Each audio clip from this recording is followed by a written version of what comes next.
Bollywood cinema में 60 और 70 के दशक में अपनी खूबसूरती, एक्टिंग और अलग फैशन के लिए पहचानी जाने वाली साधना उस दौर में इंडस्ट्री की टॉप एक्ट्रेस रही। साल 1960 में फिल्म लव इन शिमला से फिल्मी दुनिया में अपना कदम रखने वाली साधना ने अपनी पहली फिल्म से अपने हेयर स्टाइल से दर्शकों को दीवाना बना दिया था। अपनी पहली ही Hindi film love in Shimla की शूटिंग के दौरान साधना को फिल्म के डायरेक्टर R.K. नैयर से प्यार हो गया। तब साधना की उम्र 16 साल की थी और R.K. नैयर 22 साल के थे। नाबालिग साधना का ये प्यार उनकी मम्मी को मंजूर नहीं था। साधना की मम्मी चाहती थी कि उनकी बेटी की शादी राजेंद्र कुमार की तरह दिखने वाले किसी शख्स से हो, लेकिन फिर साधना को उनके पापा का सपोर्ट मिला और उन्होंने 6 मार्च 1966 में फिल्म मेकर R.K. नैयर से शादी कर ली। साधना उस दौर में कई हिट फिल्मों में काम कर रही थी। साधना अपनी निजी और प्रोफेशनल लाइफ दोनों बखूबी संभाल रही थी, लेकिन फिर एक ऐसा वक्त आया जब साधना के पति R.K. नैयर का बुरा दौर शुरू हुआ। R.K. नैयर ने जिंदगी कितनी हसीन है और आओ प्यार करे जैसी 2 बड़े बजट की फिल्में प्रोड्यूस की। दोनों फिल्मों में पैसा खूब लगा था, लेकिन किस्मत ने साधना के पति का साथ नहीं दिया और ये दोनों ही फिल्में फ्लॉप हो गई। आलम यह हुआ कि साधना के पति R.K. नैयर कर्ज में डूब गए।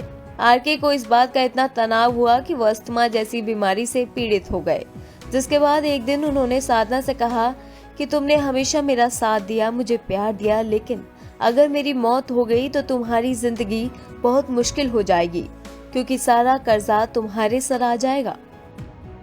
अपने बीमार पति की ऐसी बात सुनकर साधना भी सकते में रह गई और कहने लगी कि आप ऐसा क्यों बोल रहे हैं? क्या पता आपसे पहले मैं दुनिया से चली जाऊं। इस बात पर उनके पति ने जवाब दिया कि अगर ऐसा हुआ तो इस घर में एक नहीं बल्कि 2 लाशें उठेंगी। हालांकि जब उनके पति की आर्थिक स्थिति खराब हुई तो उन्होंने उनकी मदद की और पैसे कमाने के लिए दोबारा फिल्मों में काम किया। इतना ही नहीं, साधना को कभी मां बनने का सुख नहीं मिला था। साधना अपना परिवार चाहती थी, लेकिन एक मिसकैरेज के बाद वो कभी मां नहीं बन पाई और इस वजह से साधना और उनके पति R.K. नैयर में तलाक की नौबत आ गई थी। लेकिन बाद में R.K. नैयर ने साधना को मना लिया। उसी दौरान साधना थायराइड की शिकार हो गई। 2 सालों तक वो बॉस्टन में महंगा इलाज करवाती रही और जब वो वापस लौटी तो घर की फाइनेंशियल कंडीशन ऐसी हो गई कि उन्हें वापस फिल्मों में लौटना पड़ा। लेकिन 70 के दशक में साधना ज्यादा हिट नहीं रही और न ही हिट फिल्में दे सकी।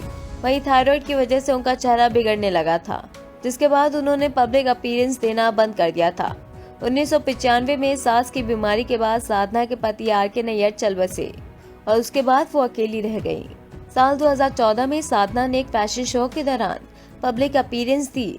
साइना एनसी के फैशन शो में उन्होंने रणबीर कपूर के साथ रैंप वॉक किया था।